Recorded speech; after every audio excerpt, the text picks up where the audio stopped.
My wife and I visited South Korea, specifically Jeju Island, earlier this year and had a blast. There are certainly some things though that we wish we would have known prior to going. Also friends, believe it or not, we only spent 365 USD total during our 4-day, 3-night stay. So today I am excited to share 5 travel tips when planning your trip to Korea, and 5 money-saving tips to help you enjoy your time while not going overboard with spending. Whether you're new to my channel or a regular, a warm welcome to you all. I'm Jordan and I love traveling the world and sharing tips on how to enjoy traveling and retiring abroad while living within one's means. If you find this video interesting, please consider leaving a like and subscribing for more content to come soon. Alright, let's get started, shall we? Up first, we have our 5 travel tips in Korea. Number 1, you're better off not using Google Maps. I'm so happy my wife mentioned this to me before our trip, but it's true that Google Maps and Google in general just doesn't work great in Korea. 2 popular alternatives include Kakao T and Naver Map,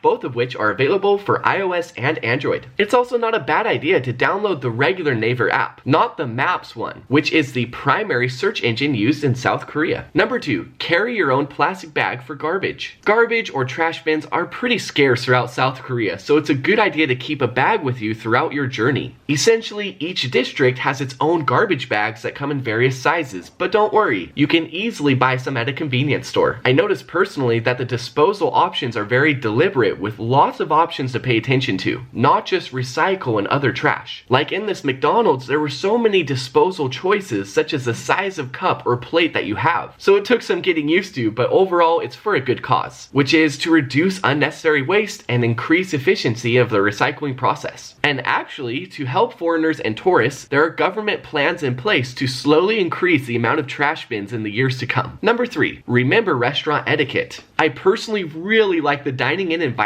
and loved all the yummy side dishes. But there are some important things to keep in mind. For starters, if there are more than one person, then it's important to order something for each person. Or you can order more than one portion for the same food. Hopefully that makes sense. Essentially, it's not polite to order just one item or one portion and share that between multiple people. So my wife and I would always order 2 different items on the menu, or order one item but the large 2+ portion size version. In Korea, don't be surprised if a waiter doesn't come to you immediately. It's common to actually have a button on your table that you can press for service. Also, when paying, don't wait around for the waiter either, but instead go up to the paying counter. Some other quick restaurant etiquette tips include not putting your chopsticks right side up in a bowl of rice or food. Try not to eat with your fingers unless you're using the salad wraps. And as with many other countries, it's just not good etiquette to bring in outside food to eat in a restaurant.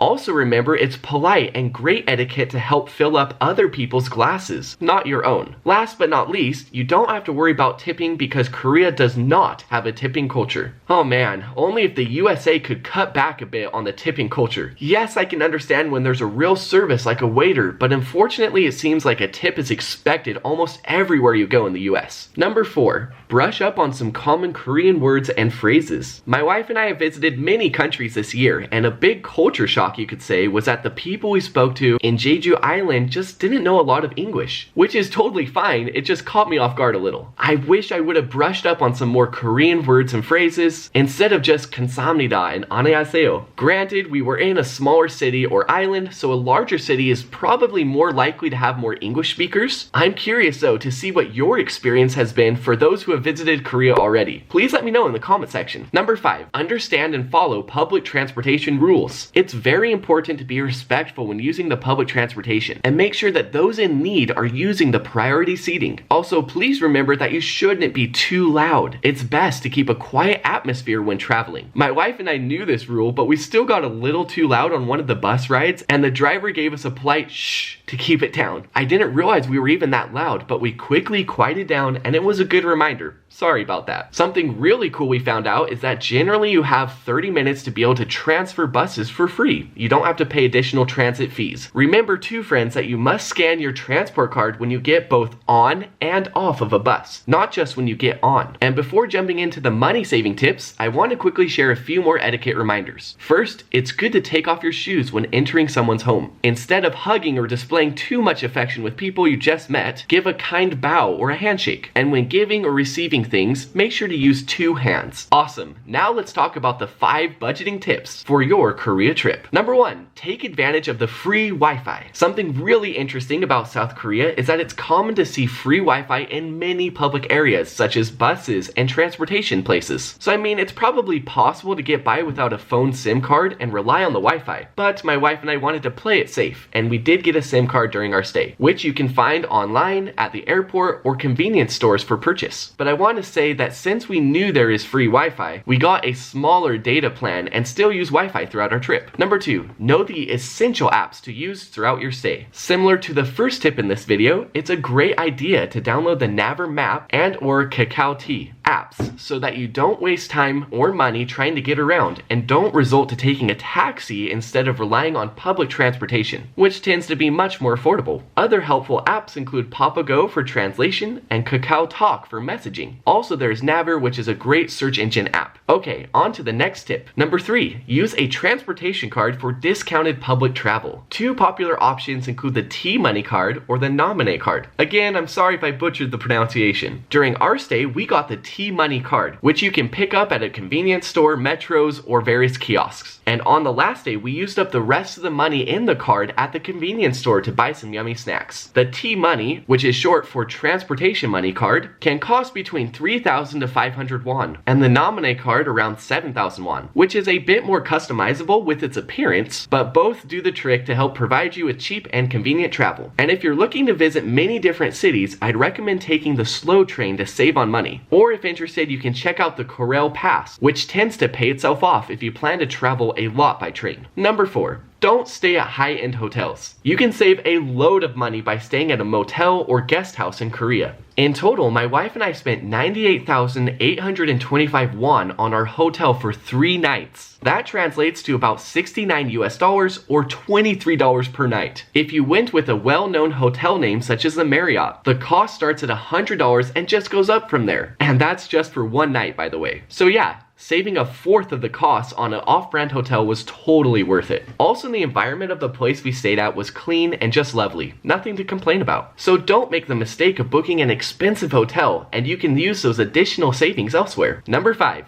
eat cheap. How can you do this? Well, it's actually pretty easy with all of the affordable drink, food, and snack options you can find at convenience stores, food markets, and bunsik or mom and pop owned restaurants. CU is the leading convenience store in South Korea, and if you check out our How Much Money We Spent in Korea video, you'll quickly notice how much we loved going there. There are tons of yummy instant ramen options, drinks, and treats to choose from. Food streets or markets are also a yummy and affordable option. Last but not least, finding bunsik restaurants is a hidden gem of delicious food at a good price too. You can look around or ask to find the best places. We actually use the navigation app Naver, which shows us the general price if it's high, medium, or low range. With reviews and pictures, this really helped us when making a decision on where to eat. Alright, if you found the 5 travel tips and 5 money saving tips from this video interesting or helpful, please leave a like and subscribe for more content to arrive shortly. Thanks, and wishing you all happy travels.